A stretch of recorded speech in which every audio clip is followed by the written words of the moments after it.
Have you ever wondered how safe your digital footprint really is? In the vast expanse of the digital world, we leave behind traces with every click, every download, every online transaction. These traces, our digital footprints, are increasingly becoming targets for cybercriminals. Now let's talk numbers. It's estimated that by the year 2025, cybercrime could cost the world around $10.5 trillion annually. That's more than the combined GDP of several countries. Businesses, big and small, individuals young and old, no one is immune. The rise in sophisticated cyber attacks, data breaches, and identity thefts has made cybersecurity a top priority. But here's where the silver lining comes in: ethical hacking or white hat hacking. This is the art of using hacking techniques for good to identify potential weaknesses in our digital fortresses and to fix them before the bad guys can exploit them. With the threat landscape continuously evolving, the need for ethical hackers has never been more crucial. So what does it take to become an ethical hacker? Well, the journey starts with authorization. That's right, you need explicit permission from the organization or individual that owns or manages the system you intend to probe. This authorization is the line that separates a white hat hacker from a black hat hacker. It provides a legal and ethical framework for your activities. Think of it as getting a warrant before going in.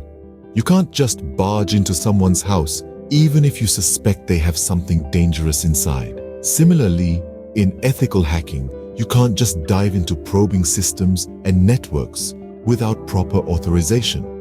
Obtaining this permission is crucial.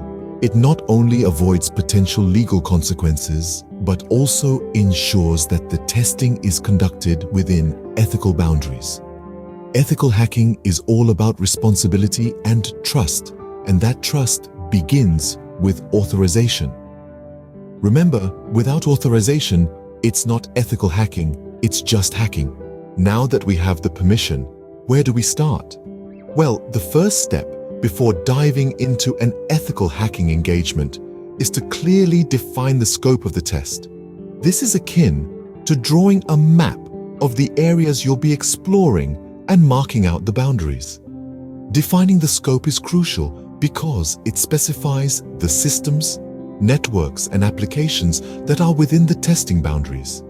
It's like drawing a line in the sand, indicating where an ethical hacker can and cannot venture. This helps in preventing unintended consequences, such as accidentally probing systems that are outside of the agreement or overlooking areas that are of significance. Moreover, a well-defined scope ensures that the ethical hacker's efforts are directed towards the areas of concern. It's like using a spotlight to focus on specific parts of a stage, illuminating potential vulnerabilities that need attention. So, defining the scope is not just an administrative task, it's a strategic move that sets the stage for effective and focused testing. A well-defined scope ensures focused and effective testing. Did you know ethical hacking is not a one-size-fits-all approach? Indeed, ethical hacking can take many forms, each tailored to a specific target or environment. Let's delve into the various types of ethical hacking. First up, we have external testing. This involves assessing external-facing systems and networks, essentially simulating an attack that could come from anywhere in the world. External testing helps organizations understand their vulnerabilities from a global perspective. Next, there's internal testing, which simulates an attack from within your organization's internal network. It's a sobering reminder that threats aren't always external. Sometimes they're lurking right under our noses inside our own systems. Then we have web application testing. As the name suggests, it focuses on web-based applications looking for vulnerabilities that could be exploited by attackers. Considering how much we rely on web applications today, this form of ethical hacking is absolutely essential. Wireless network testing is another critical type. In our increasingly wireless world, securing our networks from unauthorized access and potential attacks is crucial. Wireless network testing evaluates the security of these networks, identifying any weak points that could be exploited. Finally, we come to social engineering. This involves testing the human element. It's about attempting to manipulate individuals into divulging confidential information. It's a stark reminder that humans can often be the weakest link in the security chain, and it's important to educate and test our teams to mitigate this risk. Each of these types of ethical hacking has its place, and the best approach often involves a combination of them. It all depends on the specific needs and environment of the organization in question. By understanding these different types of ethical hacking, we can tailor our approach to the target system, ensuring a comprehensive and effective security evaluation.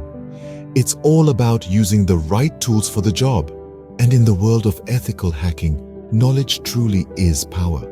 Understanding the types of ethical hacking helps tailor the approach to the target system. Remember, ethical hacking is about safeguarding our digital world, and that's a task that requires a nuanced, adaptable approach. So, how do ethical hackers go about finding vulnerabilities?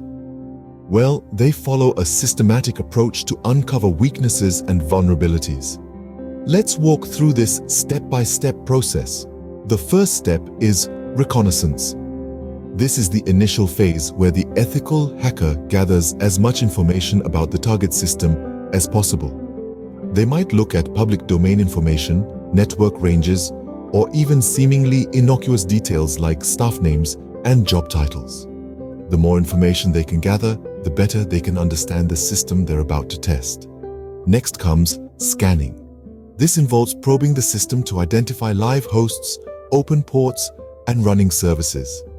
Tools such as network scanners and vulnerability scanners can be used here. This step is crucial for finding potential points of entry into the system. Once potential entry points are identified, the next step is gaining access. Here, the ethical hacker tries to exploit the identified vulnerabilities to gain access to the system. This could involve techniques like password cracking or leveraging known software flaws. However, it's important to remember that this is done responsibly and without causing harm. After gaining access, the next step is maintaining access. This involves testing whether the exploited access can be sustained over time. It simulates a real-world scenario where a malicious hacker might try to maintain an ongoing presence in the system. The final step in the active hacking process is analysis. This is where the ethical hacker documents their findings, noting down the vulnerabilities discovered, how they were exploited, and the potential impact.